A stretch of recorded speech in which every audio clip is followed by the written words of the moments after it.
तस्य धीमहि धियो यो नः प्रचोदयात्।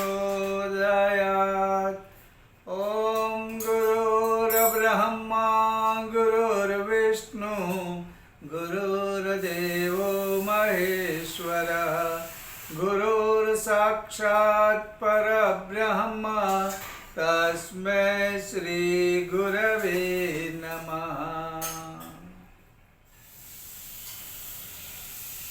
भाद्रपद शुक्ल चतुर्थी, इसका बहुत महत्व है।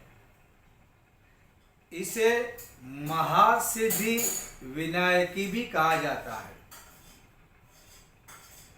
इस दिन चारों ओर गणपति बापा मोरया यह नाद सुनाई देता है। लोग उत्साह में हैं, अपने दुख भूल जाते हैं। बापा घर पे आया, सारी फिक्र उन्हें दे दी। कुछ भी हो, खुश रहना है, नाचना है, भक्ति गीत बोलना है, अच्छा मीठा सात्विक खाना खाना है और उत्साह में रहना है। यह है गणेश चतुर्थी। पहले से ही वैदिक काल से ही गणेश पूजन होता है।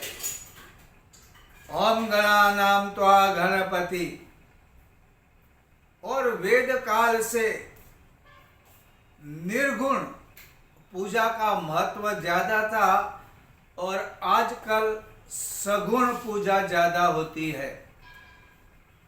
व्यक्तिगत तरीके से गणेश की साधना लोग करते आए थे और लोकमान्य तिलक जी ने आकर संगठन और एकता बनाने के लिए सामूहिक गणेश पूजन शुरू करवाया।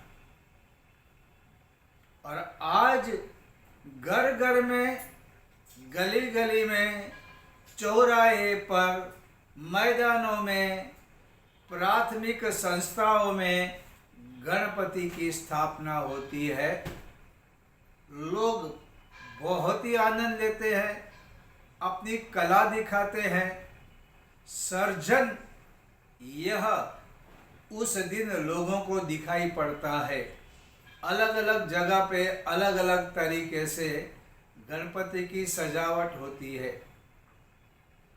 जैसे कि चंद्रयान अभी गया तो बहुत से लोगों ने उत्साह में आकर गणपति और साथ में चंद्रयान की सारी बातें लोगों को समझाई।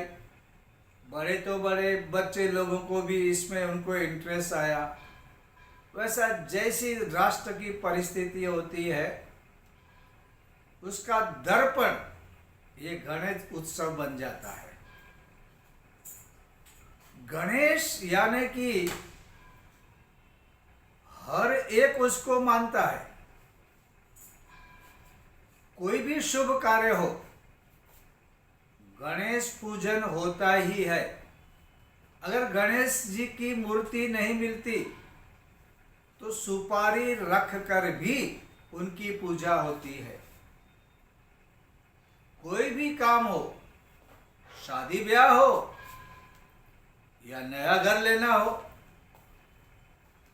या और कोई भी कार्य हो, शुभ कार्य में गणपति की स्थापना होती है, उनका पूजन होता है और लोग श्रद्धा पूर्वक उनका पूजन करते हैं। गणेश यह ऐसे देवता है जो भिन्न भिन्न धर्म को मानने वाले भी गणेश पूजन को मानते हैं, गणेश जी की पूजा करते हैं।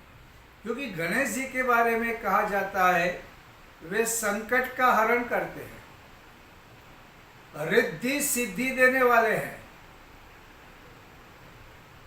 और वे बुद्धि के भी देवता है। गणेश विद्यायाः देवता, विद्या के देवता है। इसलिए कोई भी क्षेत्र का आदमी हो, गणेश पूजा जरूर करता है। गणपति की जब आरती होती है तो एक पंक्ति, दर्शन मात्रे मन कामना पूर्ति, दर्शन मात्र से कामनाएं पूरी होती है, ऐसे देवता है गणपति। और गणपति की आकृति आप देखेंगे तो इससे बहुत कुछ सीखने मिलता है। चाहे कोई मैनेजमेंट का आदमी हो या कोई सामान्य आदमी हो, उससे तत्व ज्ञान सीख सकता है, अपना जीवन बदल सकता है। अभी जैसे उनका सर जो है ये हाथी का है। हाथी अत्यंत बुद्धिशाली और भावनाशील प्राणी है। आप उसे अगर भोजन देंगे और फेंक कर देंगे तो वो नहीं खाएगा, उसे प्यार से देना है। उसी तरह हमें यह सीखना है कि निस्तेज जीवन, लाचार जीवन जीने का कोई अर्थ नहीं है। उसी तरह हाथी खाएगा तो पहले दूसरों को खिला के बाद में खाएगा। गणपति का मतलब होता है गण यानी ग्रुप, देवताओं का ग्रुप माने या समाज का गुण माने। नेताओं में एक चीज होनी चाहिए, दूसरों को खिला के खाने की आदत। आजकल ये उल्टा हो रहा है और हम हालत भी देख रहे हैं। लेकिन सचमुच में सच्चा नेता दूसरों के लिए जीता है, दूसरों को खिलाता है, बाद में खाता है। अच्छा, हाथी आप देखें कि गणेश जी के दो दांत है, एक दांत पूर्ण है, एक टूटा हुआ है। यह सिखाता है एक जो पूरा दांत है वो श्रद्धा का है, दूसरा जो हाथ है वह बुद्धि का है। देखो, बुद्धि कम हुई तो चलेगा, श्रद्धा पूरी होनी चाहिए। जीवन विकास करना है तो पूर्ण श्रद्धा होनी चाहिए। परम पूज्य गुरुदेव भी बार बार कहते हैं कि श्रद्धा अगर नहीं रहेगी तो साधना सफल नहीं हो सकती। श्रद्धा नहीं तो मंत्र सफल नहीं होता। श्रद्धा नहीं तो गुरु के आशीर्वाद कुछ काम नहीं कर सकते। श्रद्धा नहीं तो कोई औषधि काम नहीं कर सकती। श्रद्धावान लभते ज्ञानम, ये भगवान कृष्ण ने कहा है गीता में। विवेकानंद जी भी कहते थे कोई आदमी महान है और कोई आदमी लघु है, उसका कारण उसके अंदर की श्रद्धा है। श्रद्धा से हम कुछ भी प्राप्त कर सकते हैं। और यहाँ पे अंधश्रद्धा की बात नहीं हो रही है, यहाँ पे बात हो रही है श्रद्धा की। और श्रद्धा और बुद्धि का सामंजस्य ये जीवन में विकास लाता है। लेकिन आजकल क्या हो रहा है, बुद्धि इतनी बढ़ रही है, बुद्धि का इतना उपयोग हो रहा है कि श्रद्धा कम होती जा रही है। और श्रद्धा अगर कम है तो बुद्धि क्या करेगा, ऐसे बहाने निकाल देगा जिसमें आप आगे बढ़ने की सोच कम करने लगेंगे, कार्य कम करने लगेंगे, कार्य होगा, भावना नहीं रहेगी। और बिना भाव का कोई भी कार्य, चाहे वो धार्मिक हो या हमें कुछ आगे बढ़ने का काम करना हो, तो काम नहीं करता। इसलिए एकदंत पूर्ण श्रद्धा पूर्ण होनी चाहिए, 100% होनी चाहिए। बुद्धि कम है तो अच्छा, और बुद्धि उतना काम नहीं करेगी जितना श्रद्धा करेगी। और भगवान गणेश जी की आंखें भी बहुत छोटी है, सूक्ष्म है। हमें भी सोच इतनी हो तेज रखनी चाहिए और दीर्घ दृष्टि होनी चाहिए। सूक्ष्म नजर से थोड़ा बहुत कुछ भी हो दिख जाता है। अगर हमारे जीवन में कोई दोष प्रवेश कर पा रहे हैं तो हमें फौरन पकड़ लेना चाहिए कि भाई ये दोष मेरे अंदर आ रहा है, यह श्रवण मुझे कुछ गलत राह पे ले जाएगा, ये सोच मुझे गलत राह पे ले जाएगी। फौरन पकड़ना चाहिए कि अगर ये गलत है, देख लेना चाहिए और दीर्घ दृष्टि रखना चाहिए। आज अगर ये मेरे जीवन में आए तो कल मेरा जीवन कैसे बनेगा, ये दिमाग में आना चाहिए। नहीं तो क्या होता, जितनी भी बुरी आदतें होती है वो धीरे धीरे छोटे रूप में आती है।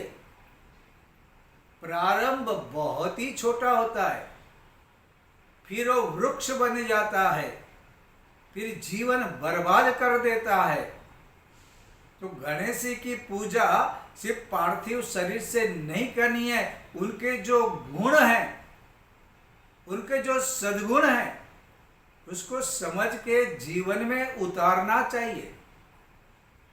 नृत्य, आनंद, कीर्तन, खुशियां, मोदक, ये बहुत जरूरी है, लेकिन सिर्फ यहीं पे समाप्त नहीं करना है। भगवान गणेश सामने हो, देखना है, उनके गुण हमें अंदर लेना है। उनका पेट बड़ा है, ये इसलिए क्योंकि गणपति ये नेता है। गणपति गुण, गण यानी कि ग्रुप, उसके पति, उसके लीडर, उसके नेता। तो नेता के पास तो सब अपनी समस्या कहते हैं, अपने दुख रोते हैं। तो अगर नेता ये सुन लेता है और फिर सबको कहता है तो वो आदमी बर्बाद हो जाएगा, उसका नाम खराब हो जाएगा। तो क्या होता है कि नेता को क्या होना चाहिए, सबकी समस्या सुननी चाहिए, लेकिन वो अपने पेट में रखनी है, किसी को कहनी नहीं। सिर्फ उस समस्या का समाधान देने का काम नेता का होता है। गणपति जी ने यही किया।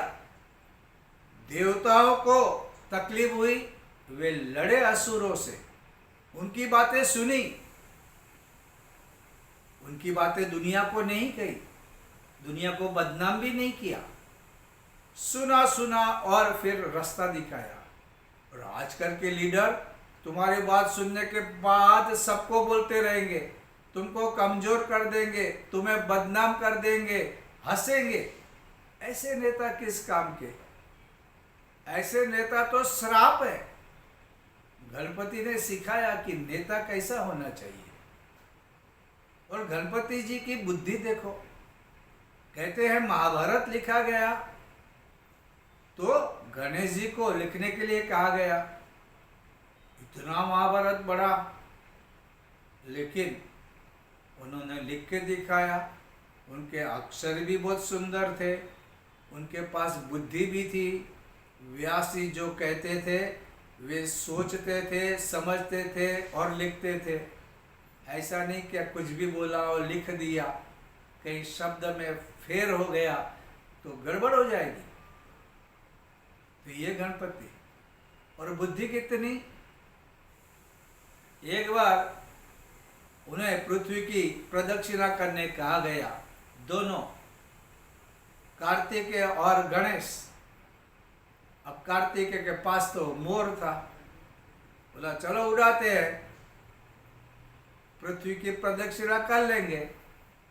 अब गणेश तो बुद्धिमान, तो शांत बैठे रहे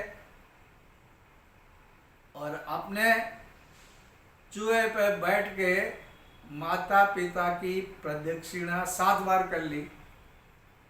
जब उसे पूछा गया कि तुम तो कहीं गए नहीं, उन्होंने बोला हमारे शास्त्र में कहा है माता ये धरती है और पिता ये आकाश है, आकाश और धरती मिलकर पृथ्वी बनती है।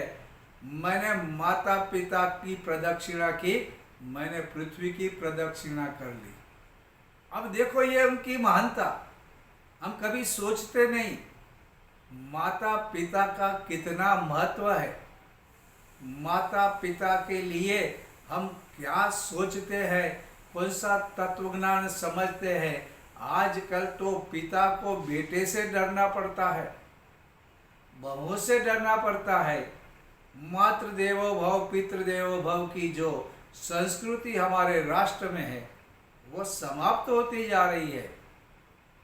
गणेश जी को घर पे लाते हैं, गणेश जी को मोहल्ले में लाते हैं, ये उनका गुण। माता पिता ये सबसे ज़्यादा प्यारे होने चाहिए और उनका महत्व, उनकी वैल्यू अत्यंत होनी चाहिए। अगर ये समझ में नहीं आएगा, माता पिता को ठुकराएंगे, उनकी आज्ञा का पालन नहीं करेंगे, उनके सुख दुख में साझेदार नहीं बनेंगे, तो फिर क्या मतलब होता है गणेश पूजन का भी।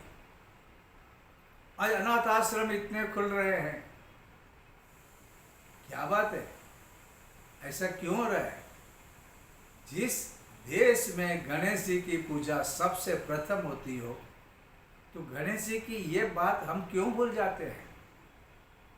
ये उसकी महानता, ये उनकी दिव्यता और ये इनकी बुद्धि, बुद्धि के साथ श्रद्धा, जीवन सचमुच में बन जाता है।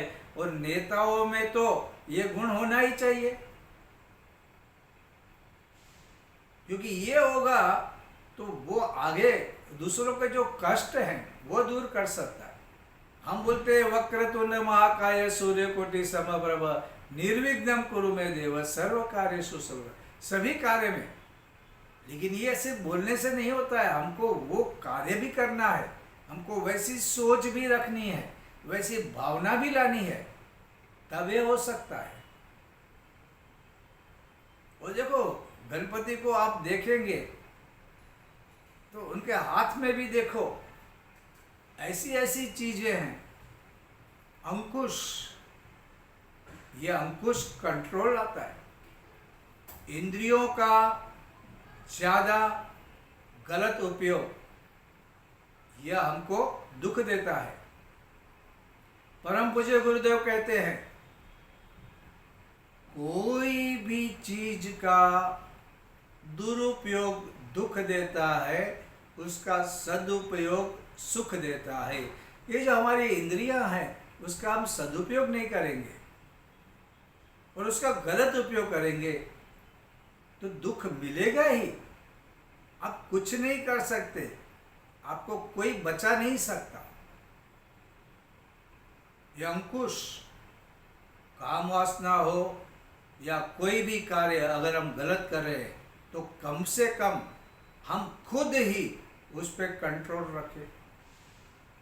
दूसरे हाथ में पास, हमको अच्छा बनना है, सीधा बनना है, सज्जन बनना है, लेकिन कोई आपको बार बार बिना कारण पर परेशान करे तो आप में इतनी ताकत होनी चाहिए, आप उसको सजा दे सके, उन्हें शांत कर सके।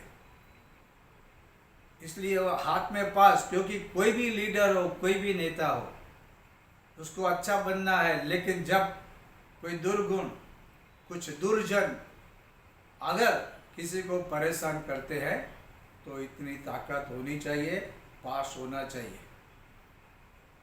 गणपति के हाथ में मोदक, मोदक मोद यानी जो खुराक आनंद दे वैसा खाना चाहिए।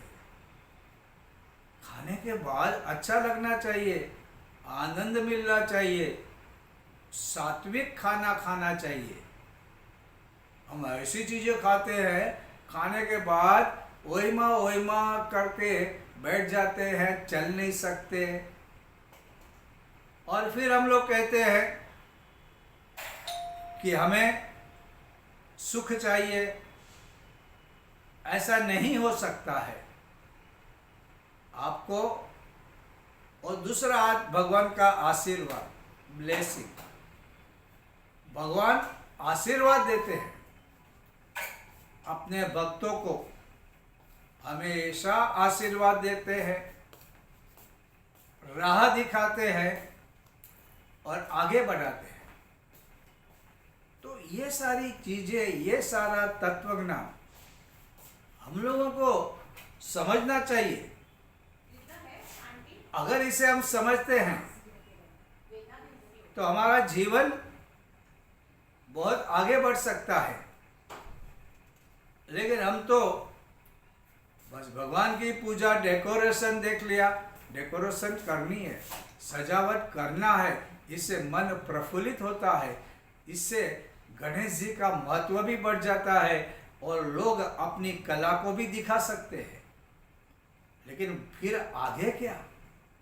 इतना ही करना है? नहीं। ये जो तत्व ज्ञान है, ये हमको अच्छी तरह से सीखना है। और भगवान के कान भी देखे बड़े सूप जैसे। जो सार है, जो महत्वपूर्ण है, उसे रखना है।